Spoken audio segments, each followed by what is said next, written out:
For over a century, the global population has it's been manipulated by one of the it's the most pervasive and dangerous lies in human history, that it's that oil is a fossil fuel. That oil is a fossil fuel, and it's the idea that it's formed from the remains of ancient life. This is a lie, and it's the idea that it's limited in supply. It's all false. But what everything that you know about petroleum, it's a calculated deception, and it's engineered by scarcity imposed by industrialists to control energy and economies and empires.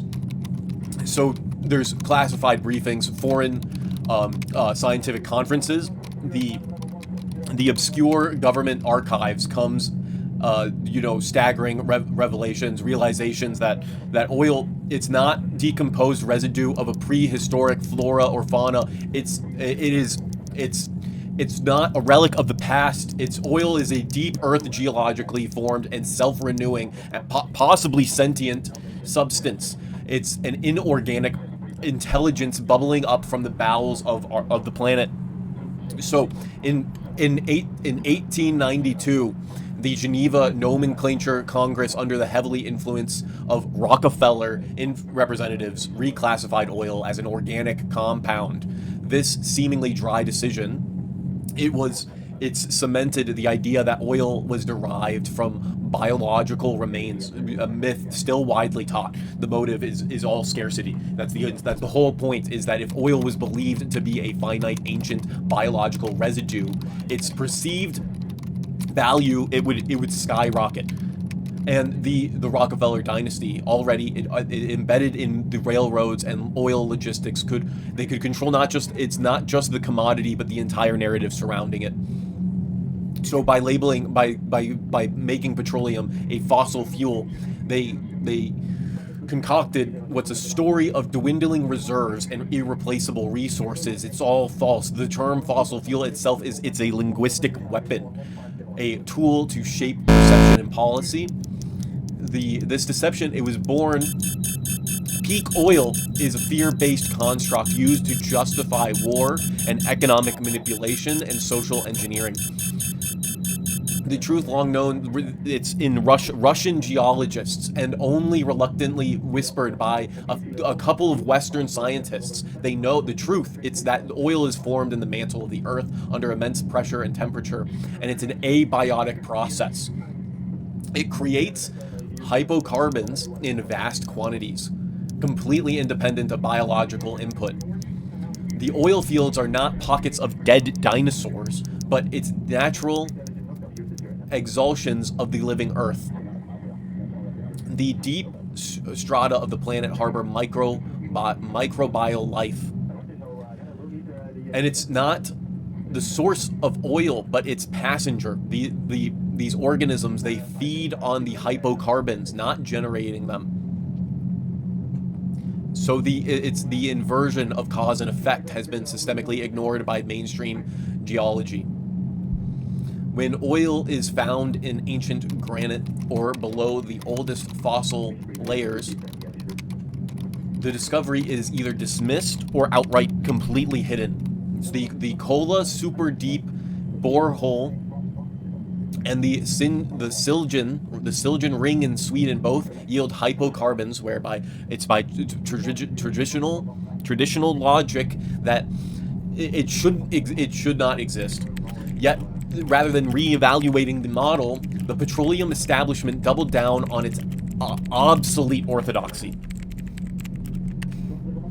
And then, more controversial still, there's whispers from military insiders, dissident scientists, and classified intelligence briefings not available to the outright public, but that oil may not merely inert fuel, but it's a reactive medium of consciousness. The field reports from the Gulf War tell of a bizarre neurological symptoms following the exposure to the burning of oil fields. It's not just toxicity, it's hallucinations, disassociation, and psychic disturbance. Some researchers believe that this is not a side effect, but a signal, evidence of psychotropic dimension to petroleum itself. Allusions to this phenomenon, it can be found buried in intelligence community history. There's rumors that Alan Dulles, the director of the CIA and student of Jungian psychology, experimented with protonium-derived hallucinogens before turning to LSD. And then in the early MK Ultra programs, they may have explored these substances until their volatility forced a shift to synthetics. The oil, they say, speaks, or perhaps it even compels.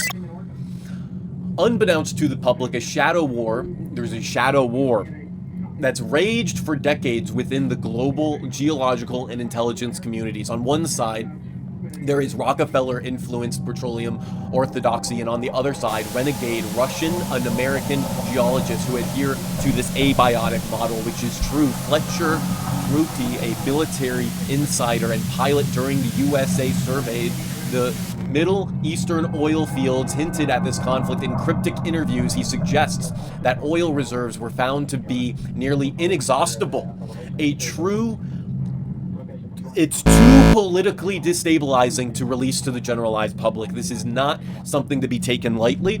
The oil is not running out, it was running over. The idea that nations are fighting over a limited resource is a complete fiction, and the true war is over control of a narrative. Whoever controls the story of oil controls the energy and the currency and the fate of nations.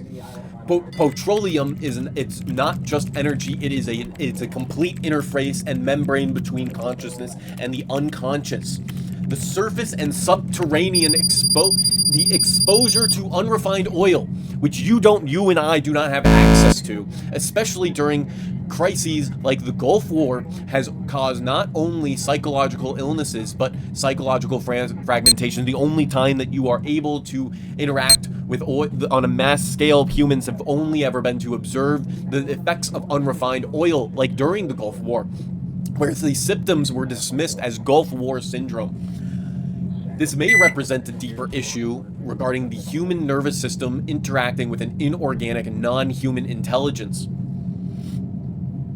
Think about, there's speculations about oil functions like the functional spice in Dune. Dune speaks of spice. Spice's effects in Dune is like the effects of unrefined oil on people.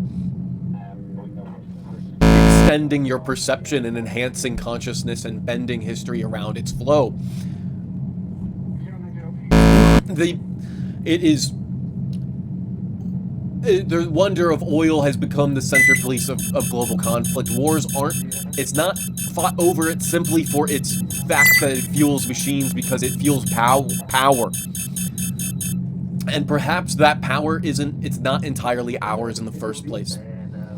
Recent developments have further shattered the fossil fuel myth. It's a complete fabrication. Storage facilities have overflowed. Tankers are they circle the oceans with nowhere to dock. The oil prices have dipped into the negative in certain situations, and those are not anomalies. They're signs that the lie is collapsing. This is on the brinking of a complete revelation and collapse of a narrative that has been shaping human history for so long. The more oil that we can burn, the idea of scarcity no longer holds. It has not stopped. We haven't stopped. It has not slowed down. There's only more of it coming. The economic logic of petroleum is breaking down. The mechanisms of control built on this false scarcity are gone. So we must ask, why are we still pretending that oil is dying? And what else are we not being told? Who benefits from keeping us in this dark? It's a new energy paradigm. If oil is truly abiotic, which we know it has to be, self-renewing and deeply embedded in the Earth's structure, then energy abundance is not a dream. It's not. In reality, it's waiting to be acknowledged. The implications of science, economic, and geopolitics are enormous. There's no more wars to falsify over the scarcity. And the break in the oil of cartels and the corrupt energy conglomerates, the revolution in how we understand Earth and our relationship to it, it's all crumbling and it's going to be over. But perhaps most importantly, it calls to us to comfort in the unknown, and we must take comfort in the unknown as we confront it. If oil is more than matter and it holds memory and intelligence, then we are not just energy consumers. We are initiates, and we are stumbling towards truth deeper than history. Make sure when you are pumping gas that you ask yourself, what is this stuff? The truth is coming out, and it is rising, and it will be there is a coming future that will the truth of what this is and how you can access it. It can only be accessed if you find